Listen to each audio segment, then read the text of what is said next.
सभी भक्तों को राम राम।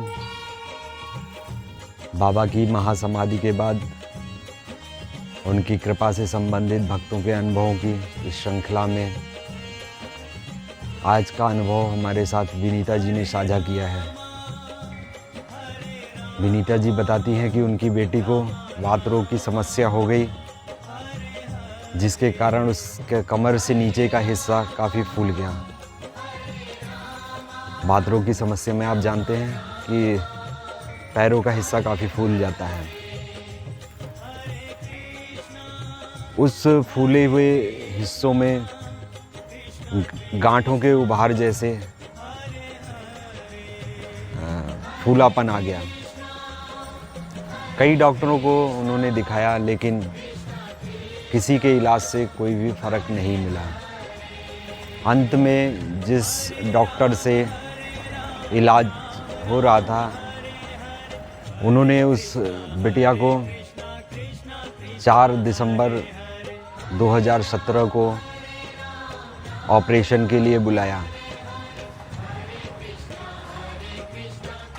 उनका परिवार महाराज जी का भक्त है। महाराज जी का नाम लेकर के वो हॉस्पिटल गए। जब उस बिटिया को ऑपरेशन के लिए ऑपरेशन थिएटर की तरफ ले जा रहे थे, ना जाने डॉक्टर को क्या हुआ, उन्होंने उस बिटिया से बोला कि एक डॉक्टर जो उसी हॉस्पिटल के हैं उनका ओपिनियन लेने की बात कहते हैं। लेकिन उस दिन वो डॉक्टर हॉस्पिटल में उपलब्ध नहीं थे। उनके उपलब्ध ना होने के कारण डॉक्टर उस दिन ऑपरेशन स्थगित कर देते हैं और उनसे अगले दिन आने के लिए बोलते हैं। उसी दिन शाम को उस भक्त बिटिया के पिताजी अपनी नौकरी से बीआरएस लेके आते हैं, छोड़ के आते हैं उसको। उस ऑफिस से उन्हें विदाई स्वरूप काफ़ी मिठाई दी जाती है, जिसे लेकर वो शाम को घर पहुंचते हैं। अगले दिन सुबह वो बिटिया एक स्वप्न देखती है कि कोई संत उसकी तरफ तिरछी नज़रों से देख रहे हैं और कह रहे हैं कि मैं ही कृष्ण हूँ। सुबह का समय होता है, लगभग अर्धचेतन की अवस्था में वो बिटिया होती है। सुबह के लगभग 7 बजे गेट पर एक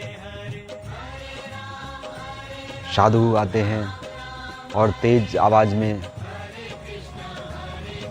कहते हैं, बिटिया भूखा हूँ, रोटी दो। विनीता जी बाहर आकर के देखती हैं कि एक साधु से दिखने वाले व्यक्ति जो कंबल ओढ़े हुए हैं वो गेट पर खड़े हैं।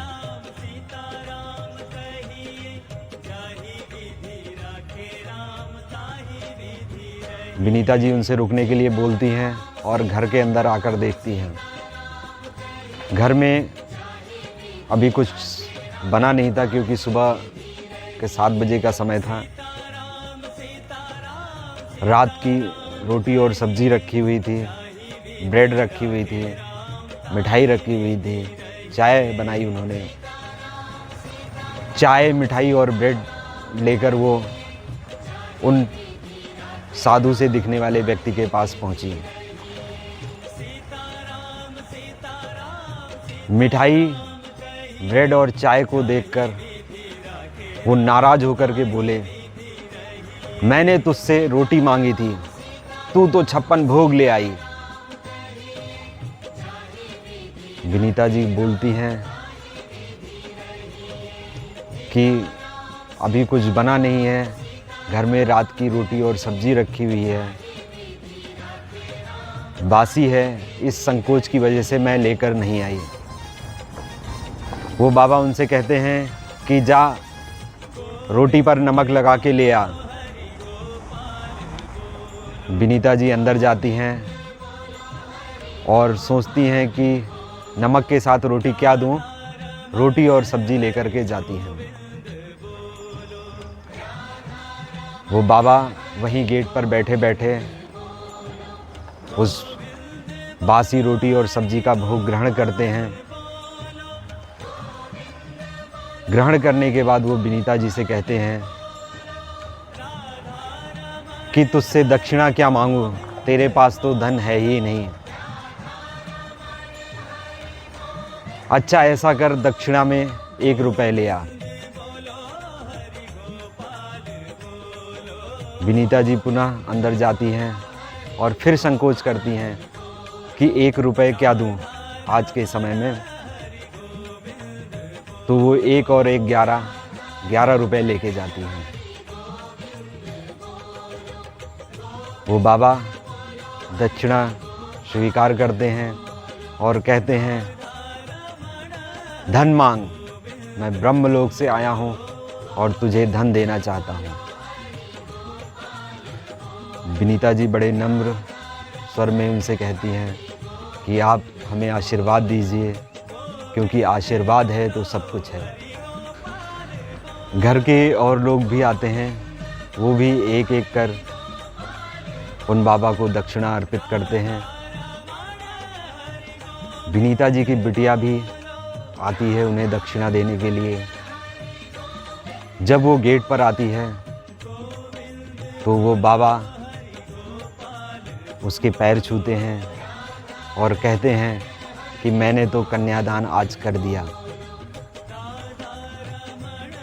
उसके बाद वो उसकी तरफ तिरछी नज़रों से देखते हुए मुस्कुराते और कहते हैं कि मैं ही कृष्ण हूँ।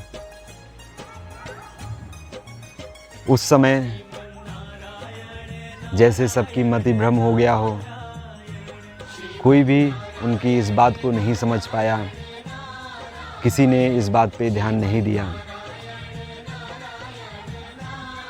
जब उन बाबा ने उस बिटिया का पैर छुआ और उसके बाद जब वो बिटिया अंदर आई, उसी समय से उसके सारे कपड़े ढीले होने लगे, क्योंकि बात रोग की वजह से सूजन आने से सारे कपड़े उसके टाइट होने लग गए थे। और उस दिन भी जो उसने पहना हुआ था कपड़ा, वो बहुत ही टाइट हो रहा था। लेकिन आश्चर्यजनक रूप से कुछ ही मिनटों में घर के अंदर आते ही उसके कपड़े धीरे धीरे ढीले होने शुरू हो गए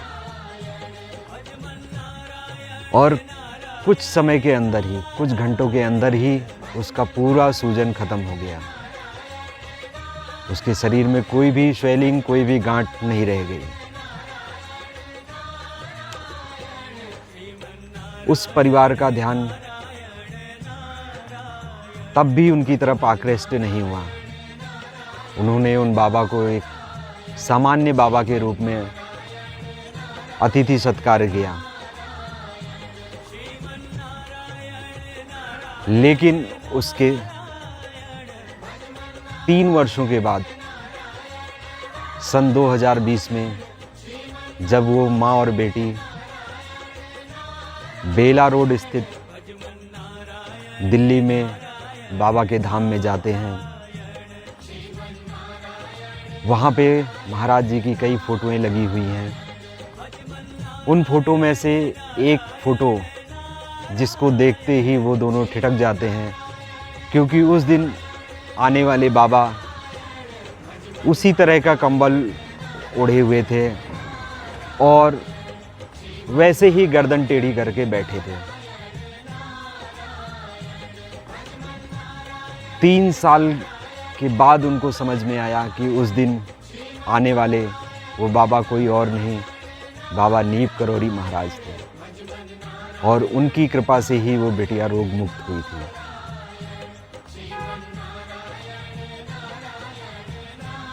आगे भी हम ऐसे कई भक्तों का अनुभव सुनेंगे कि जब महाराज जी सामने आए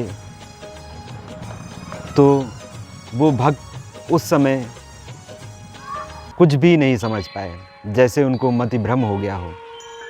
लेकिन उनके जाने के बाद वो ये समझ पाए कि आने वाला कोई और नहीं, हमारे महाराज बाबा नीम करौरी हैं।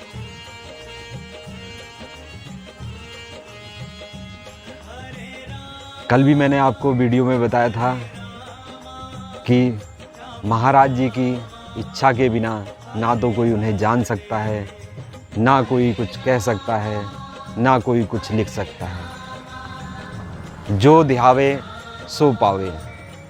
सच्चे मन से, समर्पण भाव से जब भी कोई भक्त उन्हें आज भी याद करता है तो हमारे महाराज जी किसी ना किसी रूप में आकर उनको आशीर्वाद देते हैं, उनके कष्टों को हरते हैं। तो एक बार बोलिए बाबा नीम करौरी महाराज की जय। राम राम दोस्तों।